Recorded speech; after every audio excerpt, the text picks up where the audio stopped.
गुप्ताबाई अर्ज सादर करण्यास शेवटचा दिवस आहे. आतापर्यंत महाविकास आघाडी होती. तुम्ही स्वतः निर्णय घेतला, नेमकं काय त्याच्यामागचं कारण त्यांनी थोडक्यात? रत्नागिरी नगर परिषदेच्या निवडणुकीत शिवसेना, उभाटा गट, काँग्रेस आणि राष्ट्रवादी काँग्रेस असं एकत्रितपणे लढण्याचा निर्णय झाला. उभाट्याच्या वतीने श्रीयुत बाळ माने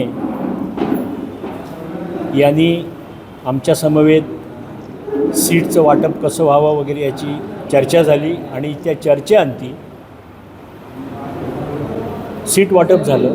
पण प्रत्यक्षात मात्र आमच्या काँग्रेसच्या आणि राष्ट्रवादीच्या वाट्याला ज्या सीट्स आल्या होत्या त्यापैकी 3 सीट्सच्या समोर उभाटाने आपले उमेदवार AB फॉर्मसह उभे केले आणि आजपर्यंत 3 वाजेपर्यंत त्यातला कुठलाही अर्ज त्यांनी मागे घेतला नाही. त्यामुळे अशा स्थितीत आघाडी म्हणून लढणं आम्हाला तरी संयुक्तिक वाटत नाही आणि म्हणून आज आम्ही हे जाहीर करतो की रत्नागिरी शहर काँग्रेस कमिटी आणि राष्ट्रवादी शहर काँग्रेस कमिटीतर्फे आम्ही हे जाहीर करतो की आम्ही आघाडीचा घटक म्हणून आम्ही यापुढे नाही आहोत.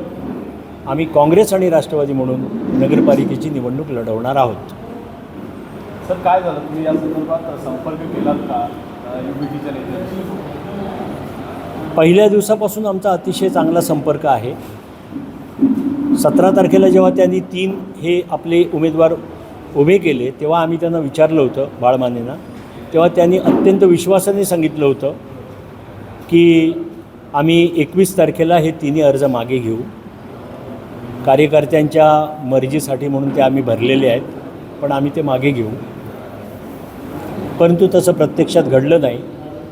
काल आणि आज आम्ही बाळमानेंना फोन करण्याचा प्रयत्न केला, पण ते खूपच बिझी असावेत कारण त्यांनी फोन उचललेला नाही आहे. बाळमाने युतीचा धर्म पाळला नाही हे आता याच्यावरून दिसतं आहे ना, हे याच्यावरून स्पष्ट होतं आहे. आणि जर आघाडी करून अशा पद्धतीने वागणूक असेल तर या आघाडीला काहीही अर्थ नाही आणि भविष्यात देखील आम्ही याची निश्चित काळजी घेऊ आणि त्याप्रमाणे आम्ही आमचं धोरण ठरवू.